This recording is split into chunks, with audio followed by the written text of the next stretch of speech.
to the United Nations headquarters.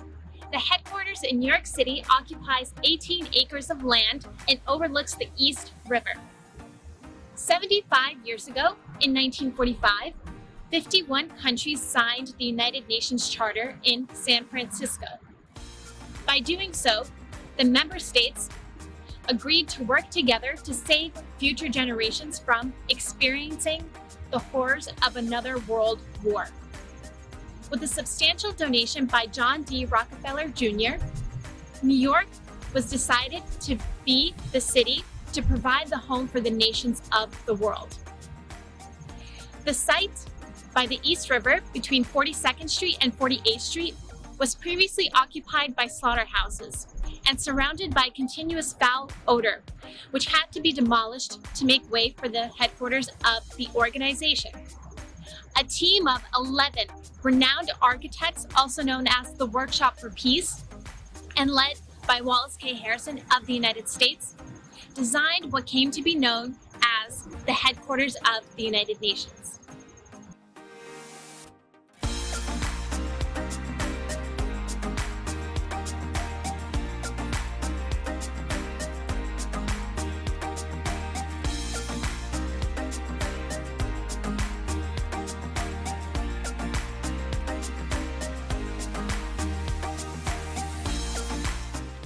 Here in the Security Council chamber, delegates work tirelessly to uphold the goals of the United Nations Charter to maintain international peace and security.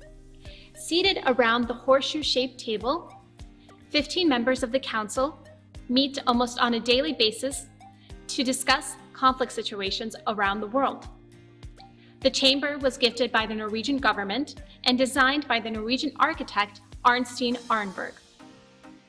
The blue and gold silk wall coverings and drapes were designed by Elsie Poulsen and depict the anchor of faith, the growing wheat of hope, and the heart of charity. The mural was designed by the Norwegian artist Per Krog.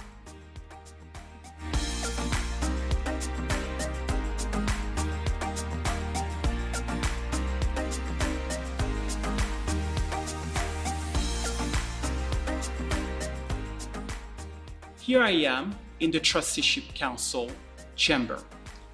The role of this council was to promote self-determination of non-self-governing territories.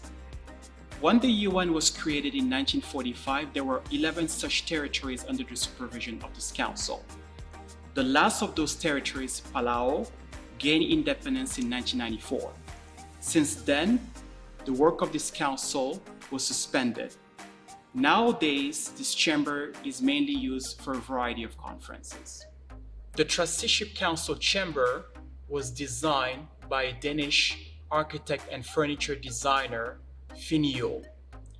After 2011, the chamber was restored and equipped with new furniture designed by Kasper Salto and Thomas Sisgaard. Another iconic aspect of this chamber is the statue titled Mankind and Hope. A girl with arms upraised reaching towards a bird which hovers with outspread wings above her head as a symbol of the country's achieving independence. Carved out of a single piece of teak wood, it was made by a Danish sculptor, Henrike Starke.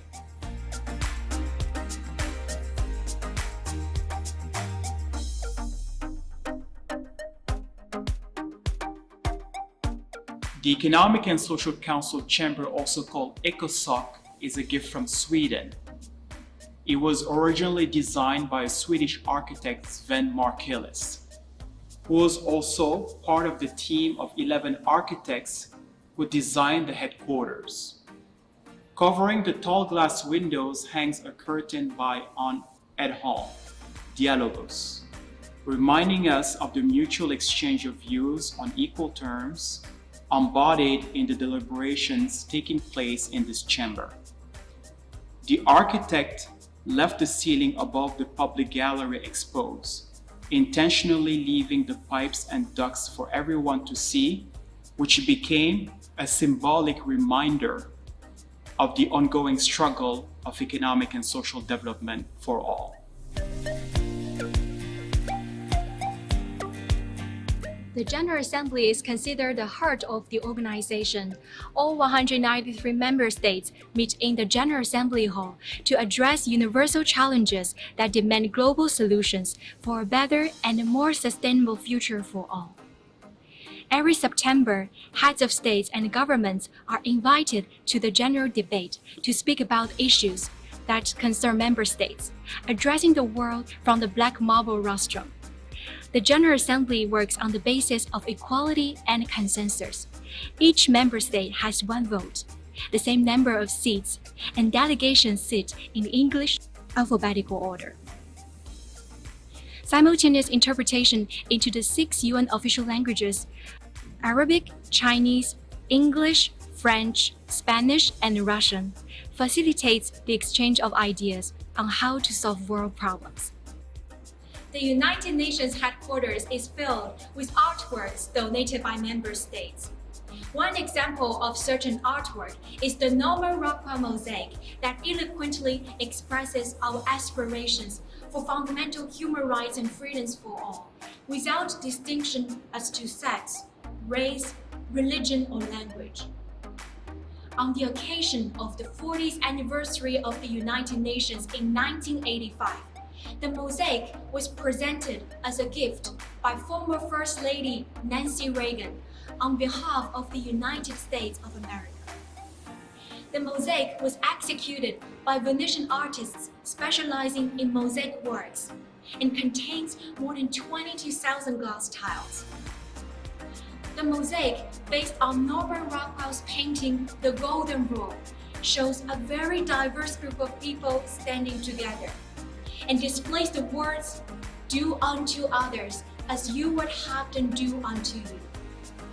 Rockwell wanted to illustrate how Golden Rule was a common theme of all major religions of the world and depicted the people of every race, creed, and color with dignity and respect. After the creation of the United Nations, human rights was a major focus. Members worked hard to find a universal standard for human rights, which previously was considered a domestic concern. In 1948, the Universal Declaration of Human Rights was adopted. Eleanor Roosevelt was instrumental in coordinating this effort. One of the hidden treasures of the garden is the monument in memory of Eleanor Roosevelt. A granite bench is facing a bas-relief of a flame that bears the inscription, "She would rather light a candle than curse the darkness, and her glow has warmed the world."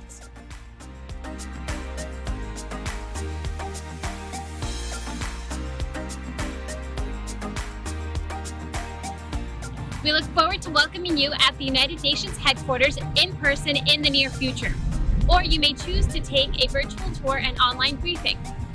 For more information on our virtual events, please go to visit.un.org.